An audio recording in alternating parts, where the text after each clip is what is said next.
Hello YouTube, it's been a while. This is Alicia, everyone. Say hello to Alicia. Say hi. Hi everybody. All three of you that are going to watch this video. I just thought I'd get Alicia on here and we'd have a bit of a chit chat about not just the latest album, EP, album, in between. Latest release. Yep. That works. But just kind of about music in general and all that fun stuff, because I like talking to friends and musicians about music. So, welcome to the studio. Thank you, Ben. Thank you for having me. It's great. It's great. It's no problem whatsoever. It's going to be good. So, first things first. Music, just as a thing. Where did that kind of get started with you? What was the catalyst event? That's a good question. I can give you the long answer or the short The long answer. answer. The long answer. Give us the long answer. So, I started playing guitar when I was 9. I wanted it to be when I was 8, which is like the year in school, in primary school, everyone starts an instrument and that sort of thing. But I was too little to hold the guitar. So nothing's changed? Nothing has changed.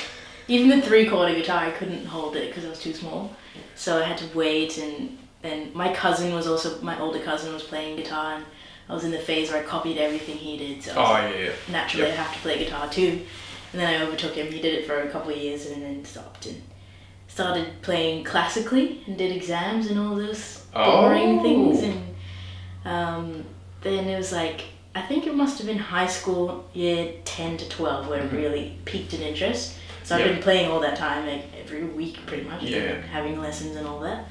Then high school, year 11, 10 to 12 was like where it peaked, and I had friends who were musicians and doing that sort of thing, and we did the stage band in year 12, big band kind of thing. That's what really got it. That's that's where I chose to study jazz specifically. Right, so the stage band was like all jazz repertoire. Yeah. Okay, cool. Yeah, and that was like the first time I'd seen music be sort of like written, and I'm playing my guitar part in a bigger thing, because before I'd done classical guitar, which was really like you're the main part, and that was such a cool way to see it. And the teacher or the conductor that we had at the time was brilliant. Like he was so good at following every detail of the score and like listening for one small thing that was a bit off and picking up on the trumpet doing something a little bit late or a little bit early and those sort of things. So he was a big change, and all my music teachers in high school were massive. That's good. Massive influence. So I would. That's a real big help when you've got,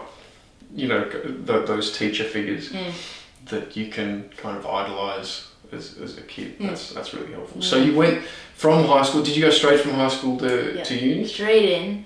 I auditioned for 5 unis in Australia, 5 different states across Australia, all for jazz. I think maybe one was like contemporary music, that sort of thing. Which is what I did, which is why I'm an idiot and Alicia's the smart musician in the room. Don't say that about You studied jazz, all the jazz chords. Yeah, I guess.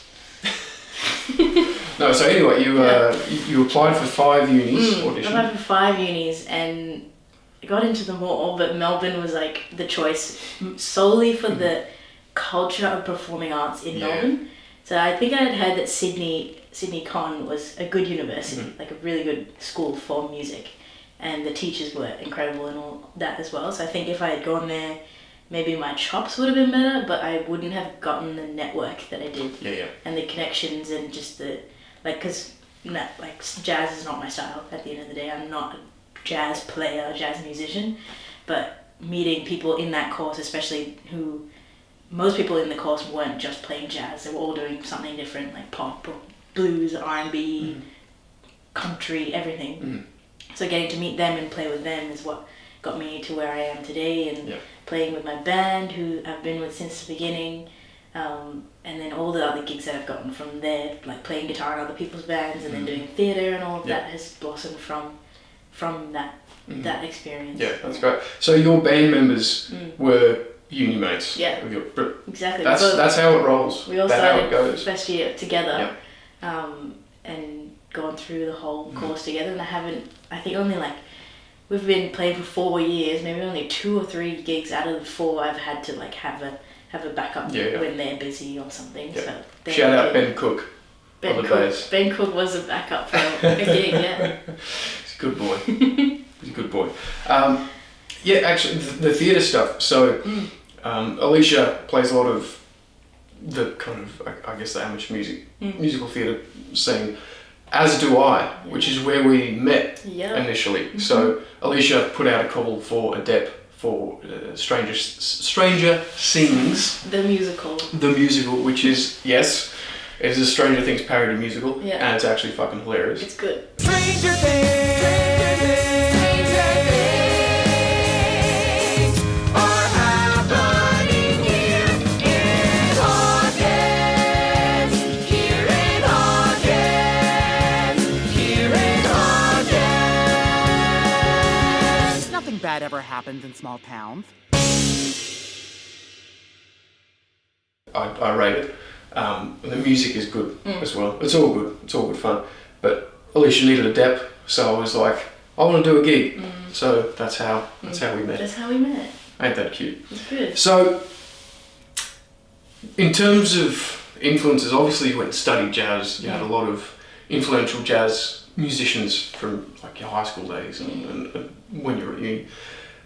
When you're talking about music in general, because obviously you're a songwriter, do you find that your songwriting influences are different from your like guitar playing chops influences? Well, John Mayer is my number one. Bless her. Yeah. Praise be. He's not dead, but yeah. He's in America, which is like So he's like got the songwriting and the guitar chops. That's why he's my. I knew that was going to be your answer. Yeah. I was like, yes. Yeah. Good. This is just going to turn into a let's gush about John Mayer. You can tell straight up when I play guitar, like it's John Mayer. Because so for guitar chops, and so like doing jazz through uni kind of made me find that specifically for guitar playing, I really like blues guitar. Yep. And so I when I was in uni, I kind of focused on that a lot and focused on blues, jazz kind of playing. Yes. And so John Mayer has so much influence on that sort of style. Yes. And then his songwriting as well, like the song that we'll play today, that sort of finger picking and fun chord shapes and all that is so John Mayer to me. Like that's my most John Mayer very song. much so. Yeah. Who else other than John Mayer? Because we both love John Mayer and we both idolise John Mayer. But there are any kind of deeper cuts than that? Because to be honest, when I was listening through all of your stuff, there was a bit of B.B. King in there that I could hear. I was like, some of the bends are like you kind of have that slow bend kind of thing that B.B. King does. And I think that would have been like B.B. King through John Mayer and then to me, like not directly from B.B. King, but also I'm big into like those like older rock style sort of bands. Like Fleetwood Mac has been a massive influence on me, and then bands like Kings of Leon, Snow Patrol, those sort of sounds. So there's a song on my last album called Exactly the Way You Are, which I was like purposefully trying to emulate a Snow Patrol sound, where it's just like flooded with guitars, like panned at full 360 degree sound view. So those are mine. I know that also at the moment Lizzie McAlpine, who's kind of female version of John Mayer. I was going to say, she opened for John Mayer at a gig or something recently, didn't she? Yeah, I haven't gone into it. I should. She's stunning. Her voice is like what I've been trying to emulate a lot, and her songwriting is like that's the Bible for me. Yep. Her latest album, I forgot what it's called, but it's been something I listen to all the time. We just call it the Bible. The Bible. Yeah, it's the Bible. That's the Bible by Lizzie McAlpine. Yeah, there we go. Perfect. Sweet. So speaking of your last album, let's fast forward to this last release, Between Stable Homes. Yes. Buy it on everything. Wherever you can buy it. So what was? It's obviously you've been writing songs for forever. Was your first release 2018? Must have been, yeah. 2018. At least that's what Spotify says. Yeah. So I do my research. I've been trying hard not to delete that release because I hate it. But I've been trying to be like, it's gotta stay. It's a cool little time capsule. It is, isn't it? It's good because it's like see. That's not. It's like it's not where I'm at now with my artistry or like the sounds that I'm going for, but that's where I was. Exactly. So it's kind of cool to. And that song has a lot of potential. So I want to maybe remake it and redo it at some point. Yeah. So like you can hear that it's got something in it. Yeah. So I keep it. Now everyone's gonna listen to it. Let's bump those numbers up. 3 more views. So, what was the process in terms of songwriting / recording for this For this release. for this release? So all my songs start guitar Yep. firstly, and lyrics are like my weakest point, I would say. So it's always like guitar, and I'll like mumble some sort of melody over it, and then as I'm mumbling, like some syllables form a word, and then I'm like, okay, now I'll form a lyric or a line that fits around this word that I just said, because I feel when I write my songs, when I write my lyrics, I'm not great at storytelling or making up scenes or painting pictures, but I really like how a syllable, or like, what's the word, like phonetic I'm working out what they Oh, yeah. sounds Yep. over a rhythmic passage or over a chord progression or something. So that's more how I make my lyrics. So a lot of the songs, it's like I'm saying the words because I like to have this vowel here or this consonant cool. here. Yeah. Not necessarily because I'm saying something that is. Yeah. All my songs do thankfully end up being really, really personal to me.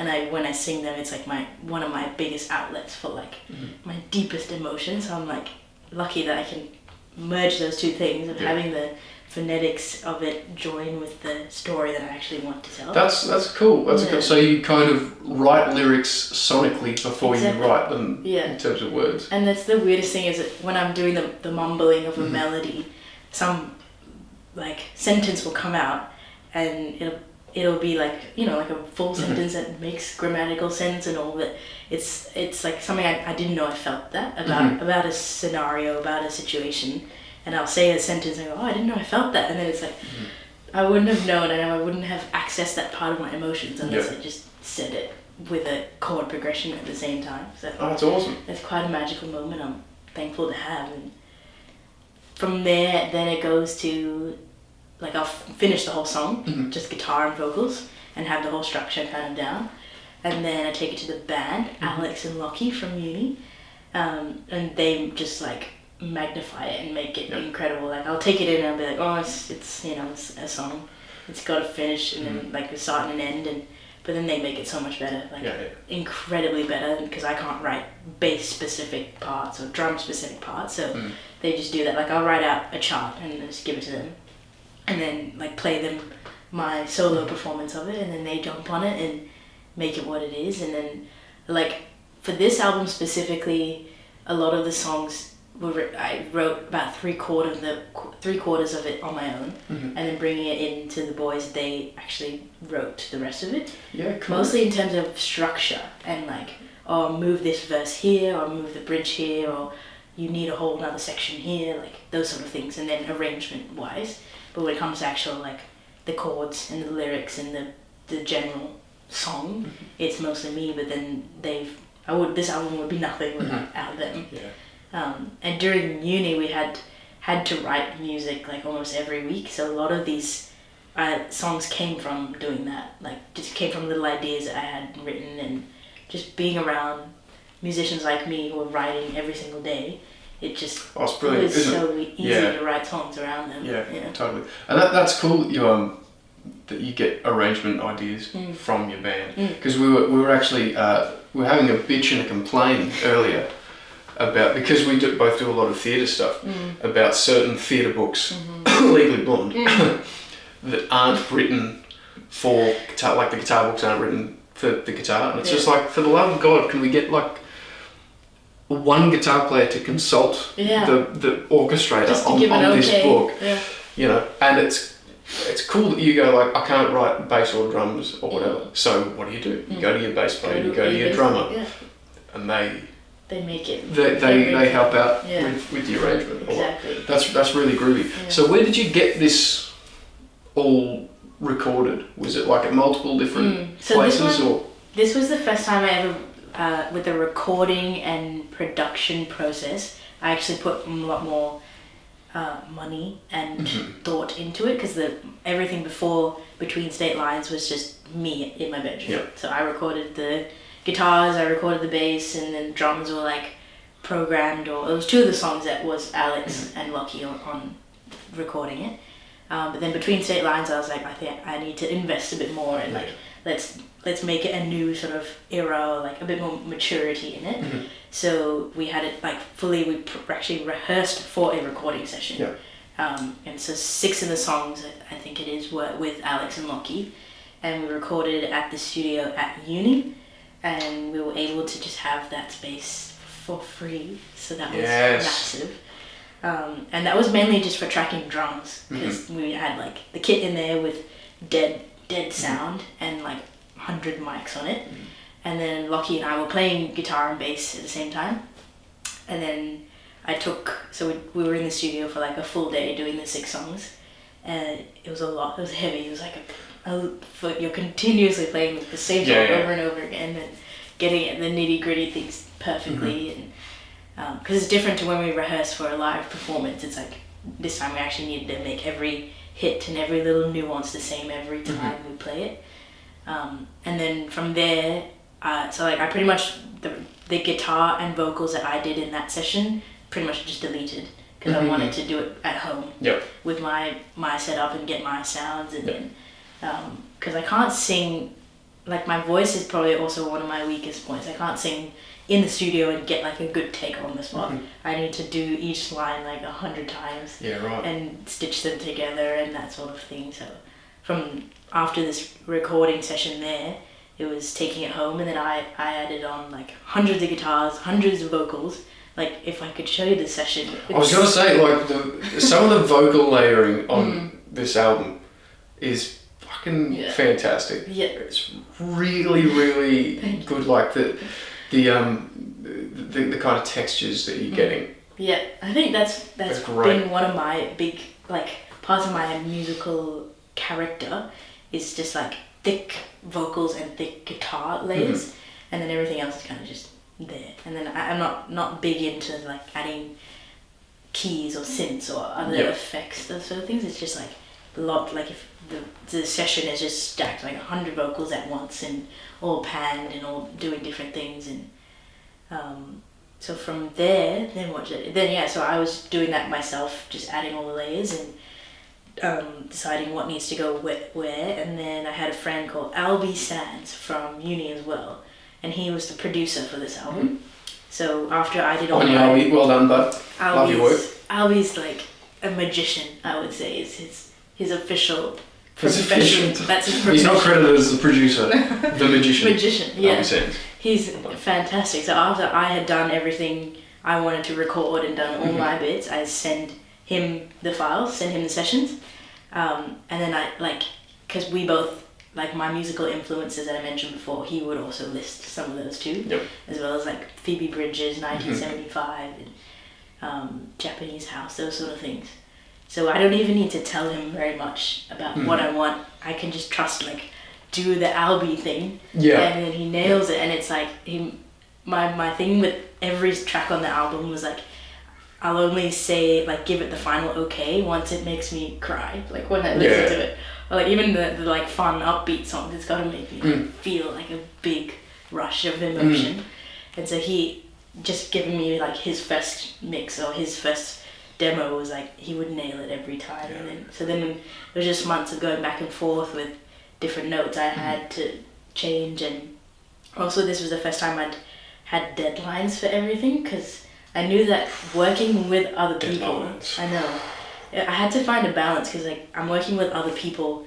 I had to decide, do I want it to just be organic, and then if it's organic, it's going to take a long time, because I'm going to have to rely on someone else's schedule, and they, like, you know, Albie's got a full on life, his own life, he's doing a million other things, so I can't like keep rushing him and be like, can you do this, so I had to just set the deadlines and like make sure he's okay with it right from the get-go. And like I had a finished production date, then a finished mix date, and then the finish date for every track on the album, so that it went smoothly. And it had its pros and cons, like it got everything done when I wanted to, and then the release date was when I wanted to, but it does kind of infringe on the creativity and the organicness of the process, and rushing someone along to like hey, you've got work to do, finish it. It doesn't feel very musical. It creative. can kind of hamper some elements of creativity, I think. But then, of course, it gets done. Yeah, exactly. Which, if you don't have deadlines, Yeah. things cannot get done. Yeah. I'm not speaking from experience at all. Yeah. I'm looking at you, University Ben, and all of your assignments that you didn't hand in on time. God, that was a... How was your uni experience to kind of go back? Because it was at Melbourne. Yeah. And you studied jazz for 2 years? 3 years. 3 years. Yeah. That's full on. It was. Yeah. It was because it was COVID. So first 2 years was online, and I'm from Sydney, so I did it from Sydney. And Shit the bed. yeah, that's why when you say how was uni, I go yeah, because it was. That sucks. It was a waste of money and time, because like they did the best they could to adapt the course to be online. Yep. They did the best they could, but it was like you can't You can't do a music degree Yep. online. You just can't, because 99% of it is being in the room with other musicians Exactly. and playing. And that was the only reason I just wanted to study music at university, because by that point I knew how to play guitar. I'm not going to uni to learn how to play guitar. I'm going because I want to write music and I want to play with other people and all of those things. So that was quite a waste, because there was all this like unsure if we can actually go back in person. So everyone was like, oh, keep going, rather than just deferring it and like doing it when we could go back, because nobody knew. And then my third year was the only year that I had in person, and that was phenomenal. Like that's where all the songs from Between State Lines really came from that time. That was so much fun, and I was like wishing I could have done this 3 times over. And Yes. that was the best, incredible experience. I really wish I could do it again. Yeah, no, I can't imagine what that would have been like, because I finished uni, I graduated in 2018, so I didn't have any COVID lockdowns to contend with, and it was the best. Yeah. You know, because it was all of that time spent with all of those people doing the same thing, which was just music every day. Exactly. And I think the AIM course, the way it was probably quite different to the Melbourne course, because it was contemporary focused, obviously. So we did 1 trimester of jazz, which I actually really enjoyed. I didn't get much of a handle on it, No. but because who can in 12 weeks of learning I jazz? can't after 3 years. Yeah, it's a whole different ball game, that kind of jazz thing. I really enjoyed it, but now that we're out and playing again, it's good. Yeah. Yeah. Absolutely. Yeah. Like that's the whole thing about it. Like as soon as I was just in the room with the people, just like even if you're not playing, just being in the room with people who are like so like-minded and who have the same sort of like goals. They want to make an album, they want to record, they want to do all these things, the same thing I want to do. So just being around them makes it so easy to write songs. Like that was the album, like 4 of the songs, it was like 4 consecutive weeks I had written them, and like because every week we had to write a song for this class, but then I was just like I'd write this that was for myself because I couldn't write jazz sort of songs at the time. So that was uni, man. yeah. What a trip, what a time. Yeah. So here comes the joke question. Oh no. So one of the tracks is called Window Seat. Yeah. On the album. Right. I'm gonna cut this there because I'm gonna laugh at my own joke, and it's a really shitty joke as well. It's not even remotely good. Yeah. It's the lowest hanging fruit I could come up with, but I've got to slip one joke in there. Okay. So Window Seat. Does the titular window seat also have a booster seat for you? Oh, no. It doesn't. What a shame. It's not. There we go, ladies and gentlemen. I made the short person joke. Yeah. Yeah. We Somebody did it. had to. We're a great success here on the Dewhirst Music YouTube channel. Anyway, I'm so sorry about that. I was just like, I've got to do one. It's fine. Because I gave Tim all this shit. Yeah. And I'm like, I've got to give. It has to be continuous. I've got to give Alisha something. Be consistent. Yeah, exactly. So. Now that's out the way. Good. So let's talk about gear a little bit. I'll grab this thing. So In terms of gear, look at me interviewing you while I'm. So your gear, Alicia. This is all of my gear. All of it is right here. This is the famous Telecaster. Pretty much. Yeah. This is the famous Alisha.K Telecaster. So. Anderson .Paak sticker on the back. Oh, it is too. Yeah, huge. I love Anderson .Paak. Yeah. He's like a metronome with teeth. No. That guy. It's great. That's a good one. I love it. So, tell me about this thing. How did you come about this guitar? So What did you fall in love with? I forget when I got it. It was either when I was 16 or it was 2016. Mm-hmm. But it was my first full-size electric. I had like a 3/4 little strap thing when I was really small. And then this was my first ever like full-size electric, and it was, to be honest, I got it because it looked beautiful. Yeah. I didn't know Which it does. When I was that age, I didn't know anything about music really or guitars. So I got it because it was beautiful. And then like it's been the perfect guitar for me and my songwriting style, and then the style, like even if I play jazz, if I play theatre, if I play rock, like because I play guitar in a lot of other people's bands as well. And it's just so versatile in that way. Even if I'm just going straight into an amp, like not through some pedals or anything, it's just, it can do everything. And Yeah. Tellies, hey? Yeah. They just work. It's beautiful. Speaking of other people's bands, the Mario Kart band. Yeah. For those of you who are on the tick of the talk machine, which I certainly am not, No, because clearly not. I hate it with passion. But you may have seen there was a clip that went like massively Went big. viral Yeah. on of that band. Yeah. We went and saw a live Mario Kart band at our local bar. So tell us about the Mario Kart band, Yeah. because I'm a nerd at heart. Yeah, so this came about with my friend Jack from uni, and the band is just all jazz musos. And so Jack is a phenomenal arranger, I would say. He does everything else under the sun. He's a bass player mainly, but he's a phenomenal arranger. So he had this idea, I'm not sure when or why or how he created the idea. Must have been when he was having it. He was on the old jazz cabbage. He was, yeah, probably. But I think, so the idea is... I'll never tell. His secret's safe with me.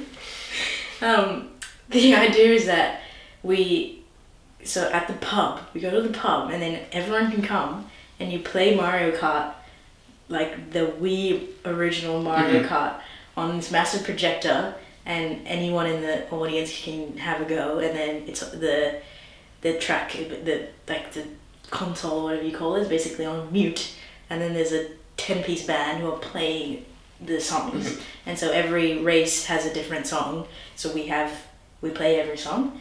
And then when you hit the mushrooms and the stars and start race, finish race, all these different sound effects that happen outside of just the track, we play those as well. And so Jack's there conducting us. He'll like watch the screen and he sees someone so cool. pick up a mushroom, and then he'll wait for them to activate it, and then he'll count us in to play the mushroom sound, and then we just return back to whatever the song was. And so I was like so happy when Jack asked me to be in it.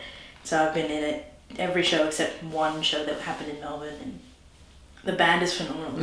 Everyone's jazz musicians, so we know how to read a chart and we know how to play the songs and the little nuances in it and everything. So that's been incredible, and we just did a tour recently of like a New South Wales tour. So that was it's hard. Like some of the songs are really hard. Oh yeah, It's dude. fast and it's Nintendo music in general is just they go unnecessarily hard. It's like it's a game about Mario driving a car. exactly. Let's not get too ridiculous. But they're like, fuck that. No. Have all of this ridiculous music. Exactly, because it's like Japanese. The Japanese jazz is so cool, and so a lot of that is in it, and it's all like MIDI written, so it's not actually meant for instruments to really play it live. But so Jack is I think he just listened to it and was able to extrapolate it into 10 different instruments, and he did it so perfectly. Like we were talking before about writing specifically for a guitar or for a bass. So like my part has been written so Jack plays guitar as well. That's why I guess it's really good. But yeah, it's written so well, so every part fits in. Like from after he wrote it to, I think he spent a couple of years actually just writing and arranging it, and then first rehearsal there was no notes. Like we didn't have to fix any of the arrangement. Everything just fit in so perfectly. Oh, awesome. Yeah. No, that seems like a fun vibe. It's so much fun. I'm holding on to my seat very strongly. And your window seat. My window seat, my booster seat. Yes. I'm not letting that one. Great callback. Yeah. Well done. Well done. Oh, that's good. And that brings us nicely into the next question. So, back to your original music. That was a cool little tangent, because that's a really cool band that you guys should check that out. So, in terms of lyrics, you say that your lyric writing isn't your kind of forte, but is there a favourite lyric of yours that you've written? Is there one that just goes, you know what, this might not be my vibe, but fuck, that's a good lyric, and I'll stand by that? Oh, definitely, because I've got a big ego, to be honest, and I'm pretty narcissistic, so everything I'm like, when I listen to my tracks, I'm like, yes, I get it, it's winning, everything's going well, so probably, but I'd have to like listen. There'd be one in every song that I'd be like, oh, I love this. Is my favorite of this song. I'm not sure. I'd really have to think about that. Well, I know in Fall, which is the song that we're going to just do a little bit of a jam over. Is there a Bigger Than My Body John Mayer reference in it? Yeah. Thank you. Yeah. Thank you for getting that. The first time I heard it, I'm like, okay. Yeah. She's onto the John Mayer side, and it's like, yes. So if you want the explanation for those 3 viewers at home, it's the album is called Bigger Than My Body, right? Yeah. No, the album. The album is called Heavier Things. Yes, Heavier Things. So it's a reference to a John Mayer album called Heavier Things, and the song is called Bigger Than My Body. I don't even know. Yeah. But, God, you're not a true fan. So I'm not. Get out. There's the door. When he says Bigger Than My Body, and that's been such a big feeling for me, especially being so short. Yeah, that's I feel that, and so narcissistic. I feel so like I'm bigger than what I am, or what I show myself to be a lot. Like I make myself smaller around certain environments or certain people, and so that this has been like, when I'm playing my music, then I'm bigger than what I am. Totally. Yeah, it's a great lyric. It's a great lyric. Yeah, awesome. And it's a great song as well. So, what a segue. Let's hop into Fall, ladies and gentlemen. So, Alisha, do we have any gigs coming up, or where can the people find you on the Twitbook face? Well, yeah, I'm on all the socials, Instagram, Facebook. Maybe we'll link it, because I couldn't tell you what my name is. I've got no idea. I'll figure it out, and it will be in the description below. I'm on YouTube. I think the most recent thing that I did was a live session at Fight Night Records. That was so much fun. Me, Lockie and Alex recorded 3 of the songs from the album, and we just played it live, like start to finish, and got it beautifully filmed by the people there. So that's like my latest piece of content that you can view at the moment. No gigs at the moment, because we're in the process of writing a single. Well, we've written it, but the recording is now. You heard it here first. Yeah, literally you heard it first. New tracks. Yeah. Exclusive. I got the scoop with all of my journalistic power. I got the scoop. Yeah. I got the scoop. Alright, sweet. Now, let's plug it in. Fall. Here we go. By the way, it's just going to be camera audio. So it's just going to be stripped back, little camera audio. It's just going to be chill. It's fine. Alright? It's fine. Fucking it's relax. More than fine. Alright? Jeez. 1, 2, 3.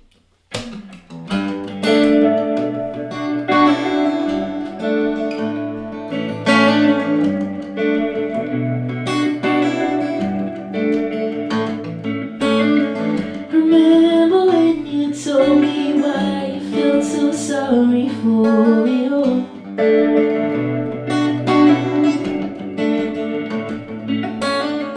And now you send me flowers once a year.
feeling you never know.